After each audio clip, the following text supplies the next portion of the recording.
Greetings, this is Lord British, and welcome to the Shroud of the Avatar Forsaken Virtues 6-month progress video. We're going to start our tour in Kingsport Village on the Isle of Lost Vale.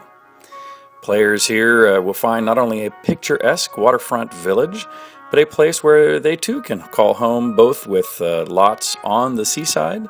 You can see here as we fly by, you can see some of those lots marked out with buoys, as well as plots they can build their village homes right here on the shore of this very picturesque village. And player property, player ownership, we think is one of the major features, major attractions of Shroud of the Avatar, but that also means that it needs to be one of the fairly early and important choices. There went by a for sale sign on a couple of those lots there. We think that getting into the game early and finding the place that you wish to call home will be a particularly fun part of your visit to the game. And I think that here, Kingsport Village will be a popular destination for our players. We're going to take you back now into the town of Owl's Head.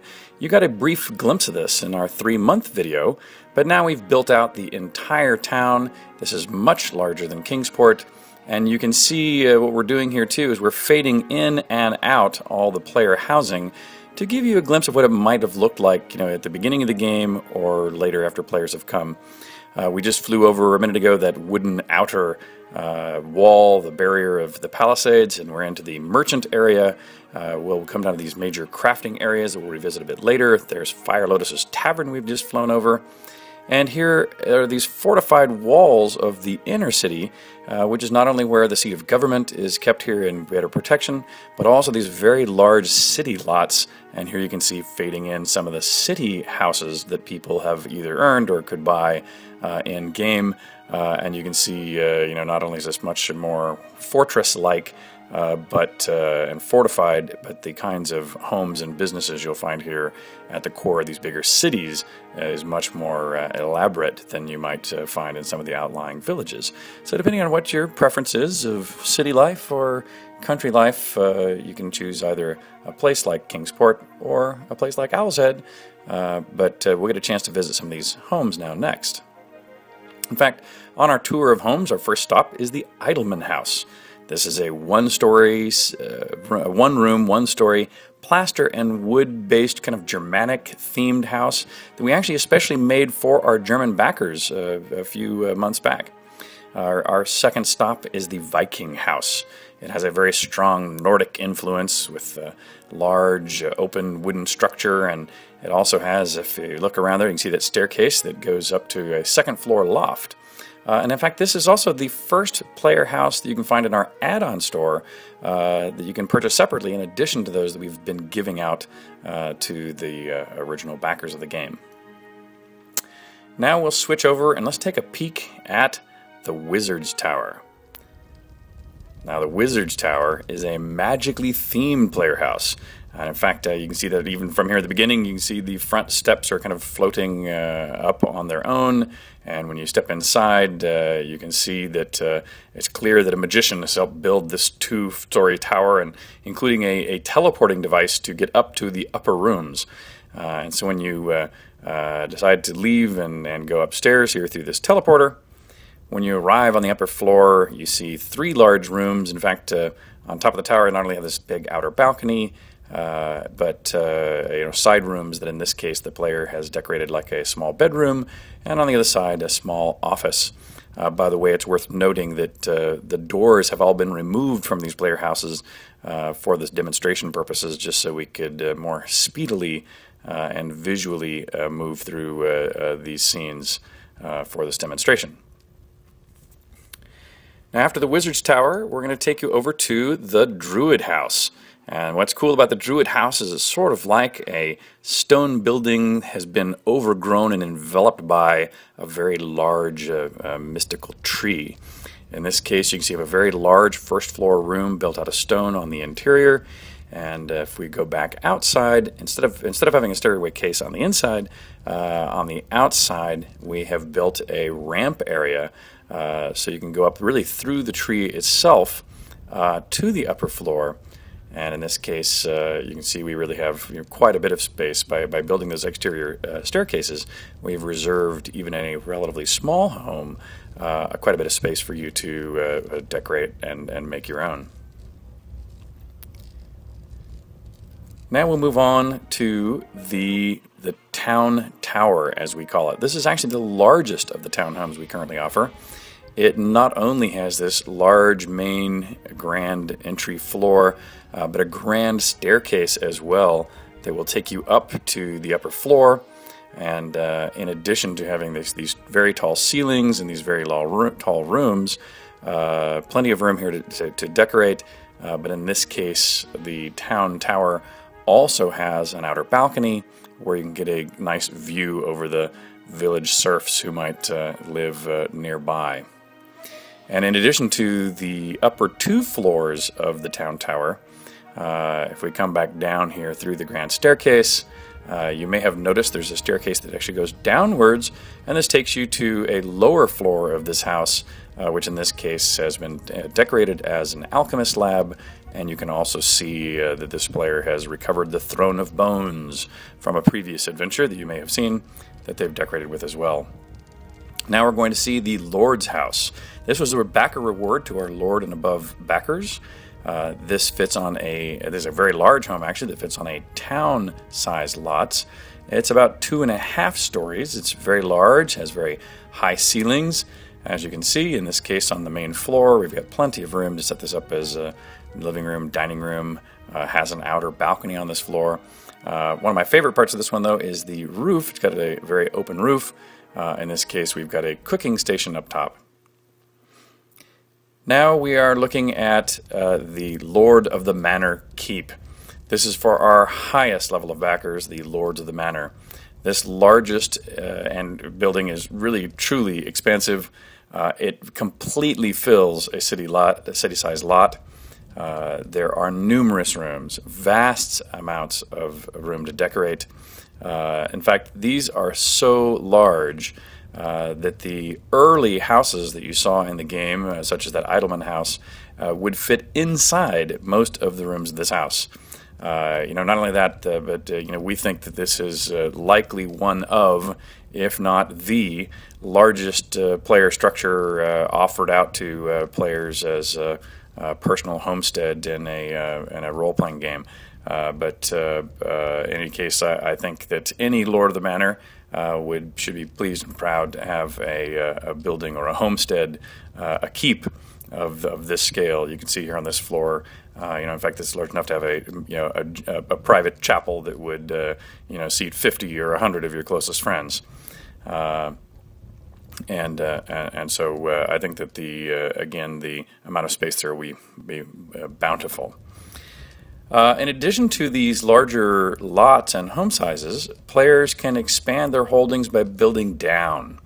This we're running into here is one of the 2-story basements.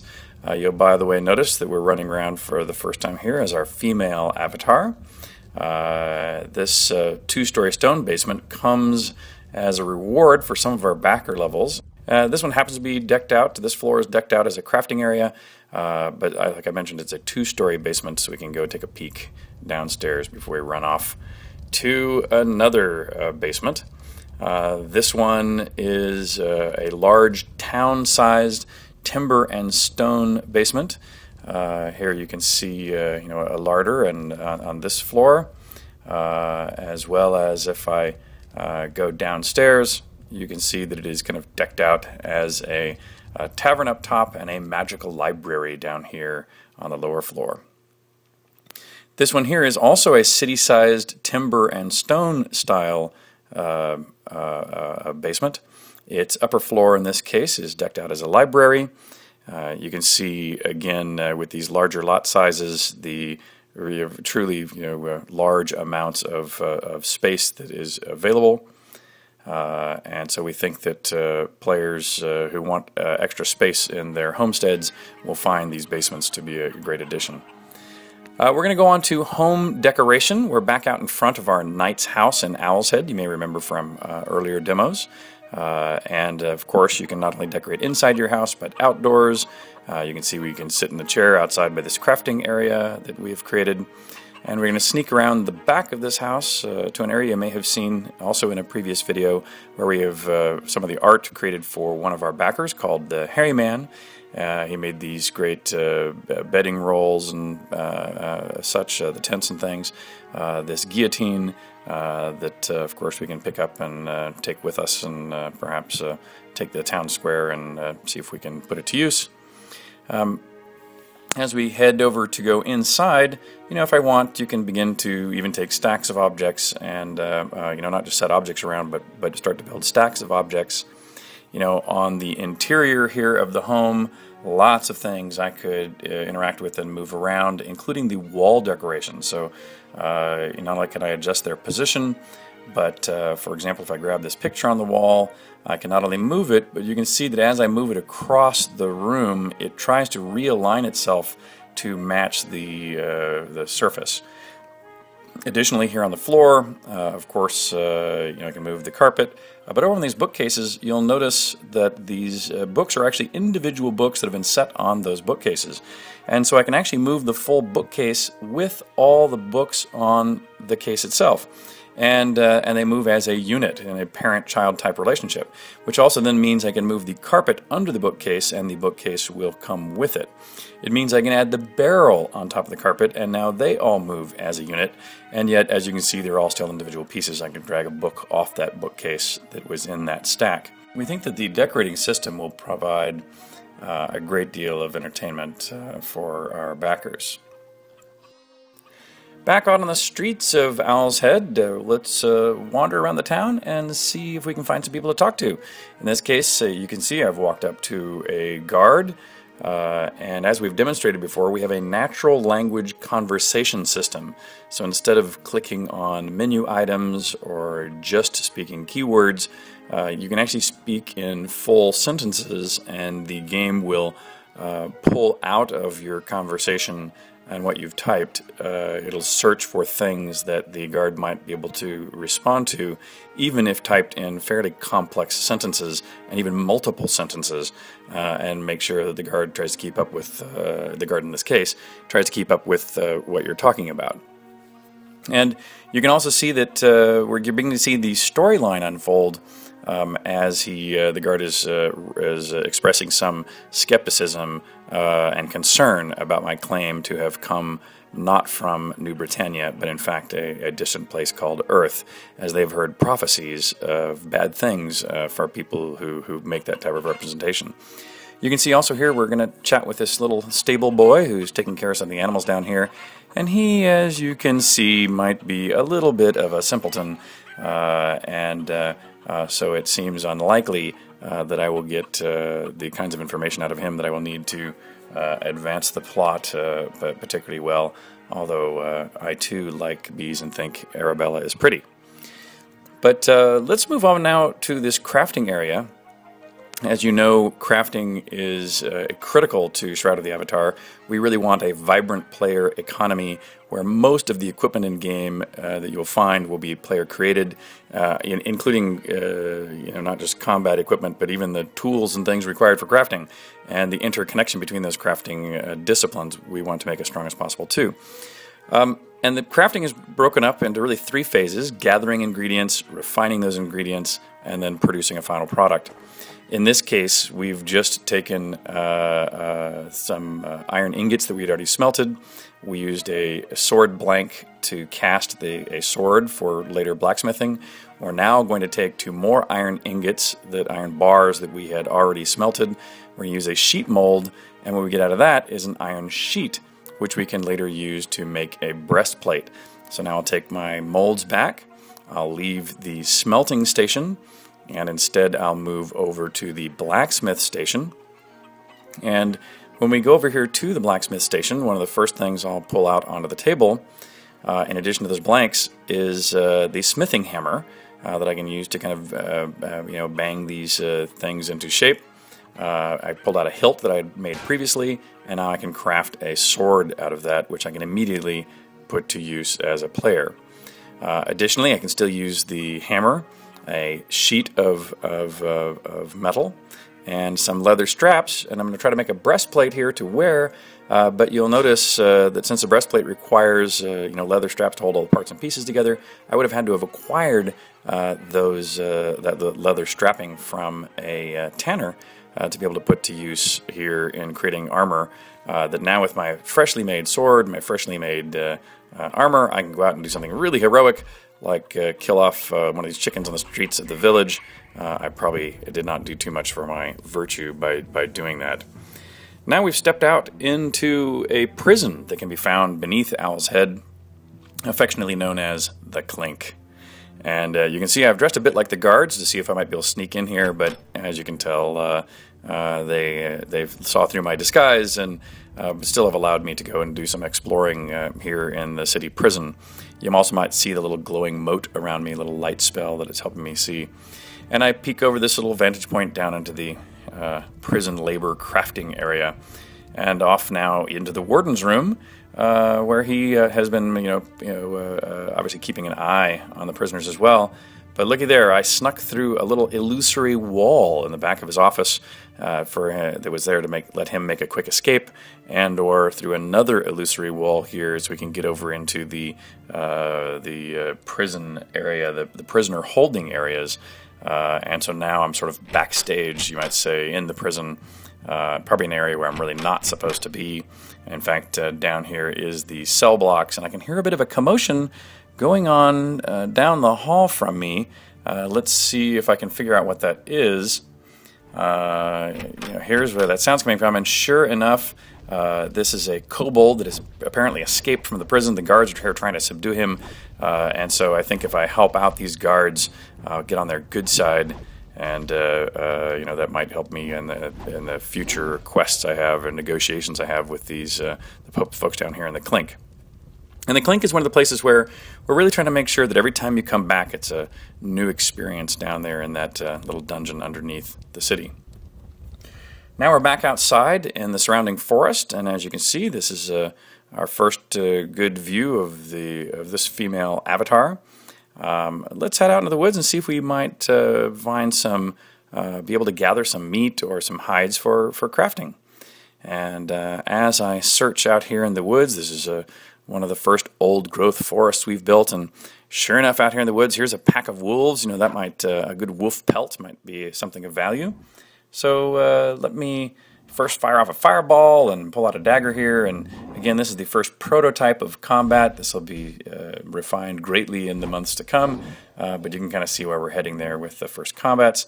In this case, here is a bear. I've used a little bit of lightning on this bear and a little bit of heavier weapon, in this case a mace, and see if I can't take down this bear. And sure enough, I still can. And I've also heard that out in these woods that there are some satyrs who have been hunting in these forests too, and harassing a lot of the humans that have been out here. And sure enough, there are some of these satyrs, and since I'd been sent on a quest to kind of either run them off or kind of see deal with the fact that they're here kind of encroaching on human lands, I'll fire a fireball at this guy as well. And as you can see, he is upset with me, not only fighting with me, but kind of extolling the fact that they think these are their woods and that we're encroaching on them. And so sure enough, that may be a deeper story that I'll have to work on here in the months to come. All right, now we are down in a cavern that we found in that forest. And this is the first example I think you've seen of things being built with our Caverns set. Now in this particular set of Caverns, in addition to it being built with the natural cavern set, you can see that this one has become inhabited, and it looks like it's an inhabitation for kobolds.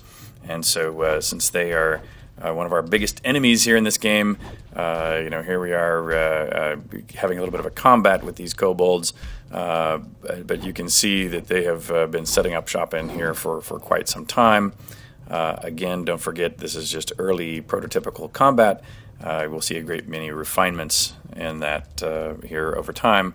Yet you can see that down here in this cave, in addition to the tunnel set and some of the natural lighting, that torch sconces and other traditional habitation activities have begun to take place here in this cavern. On the other hand, here is another natural cave that while it is not currently inhabited by people, you can see that it might have been in the past inhabited by some miners. A few signs of previous inhabitation. A few of the glowing mushrooms around available light, and look, lo and behold, this cave is now occupied by bears. And since bears are our mortal enemy, apparently, we better here dispatch this bear if we can, and try to rid these caves of the plague of bears. Our final combat area to show you today is the dragon fields. Now, out here in this open area, not only is there a dragon to worry about who's causing these fires and shooting fireballs down at me, but there's also this overturned kobold cart, which could represent a great opportunity for looting, but I'll also have to defend myself against the kobolds here who are trying to protect the remaining parts of their spoils. And so, as you can see, the dragon is both firing fireballs at me as well as the kobolds, so this will be a pretty dangerous place if I want to deal with it. So there you go. There is our 6-month demonstration of Lord British's Shroud of the Avatar Forsaken Virtues. Now, we couldn't end without showing off some of the results of the amazing scene jams that you all have been competing in and contributing to. As all of you know, we're not just developing this project on our own.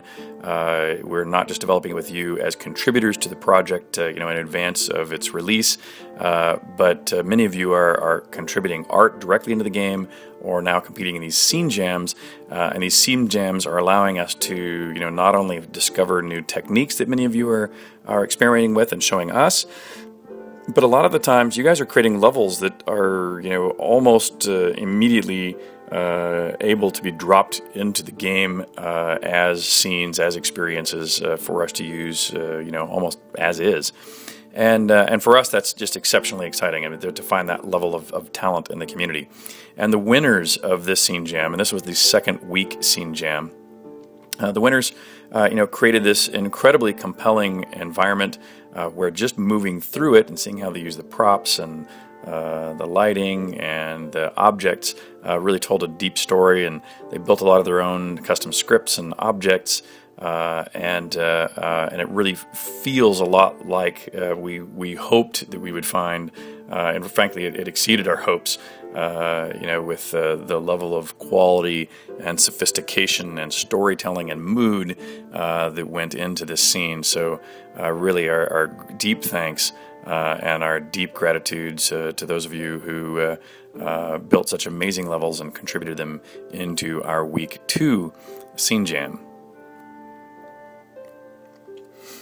Now, our Week 3 Scene Jam was to make a village, which could be a significantly trickier challenge to make them good. And again, creating villages and habitations with story was one of our big criteria, having a sense of pace and flow, and our winners in this case, completely rocked it.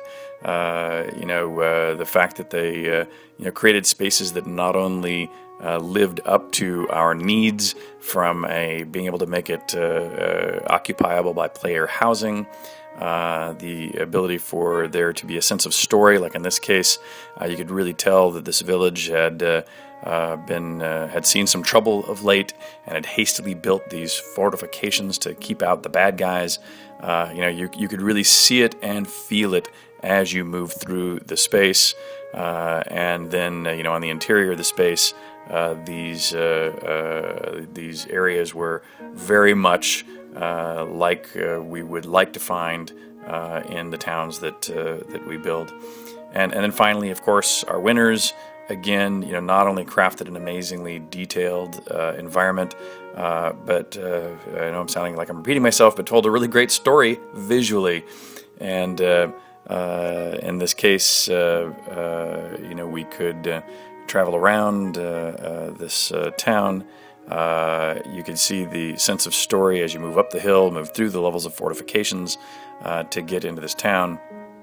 And one of the things we were most excited about was how not only did we have the daytime scene of this village, but they actually transitioned into having both a day cycle and a nighttime cycle, which provided a great opportunity for moodiness and special effects opportunities as we move through at night, where they had not only the wind in the trees, but the clouds and lightning and blowing dust and debris really added a sense of mood and story that we were extraordinarily impressed by, learned a great deal ourselves from, and again we're so thankful that we have such an amazingly talented community working with us here in the creation of Shroud of the Avatar. I sure hope you've liked what you've seen. We're pretty pleased with our progress so far. We're exceptionally proud of the support we've been getting from our community, so thank you very much.